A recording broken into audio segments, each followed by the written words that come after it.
উদ্যোগতা আগবঢ়াইছে ডাক্তৰ হিচাপে শশীমোহন কলিতা আৰু তেখেতৰ সহধৰ্মী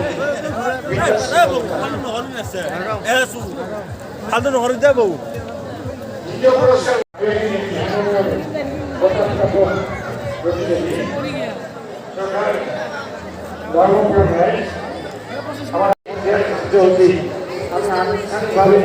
আৰম্ভ কৰাৰ কাৰণে আগবাঢ়িছোঁ। এই সাংস্কৃতিক সন্ধিয়াখন আনুষ্ঠানিকভাৱে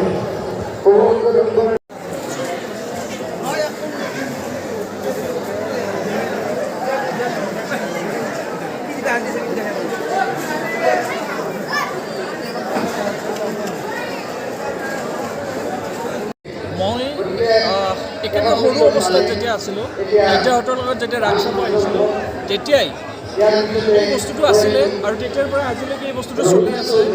তেতিয়া আমি ঘূৰাইছিলোঁ আৰু আজিও এইটো বস্তু ঘূৰাই আপোনালোকক দেখুৱাইছোঁ। শতবৰ্ষগৰাকী পঞ্চম বছৰত ধৰি নামনি অসমৰ প্ৰথম ৰাসৰ এইটো এটা বিশেষ বৈশিষ্ট্য।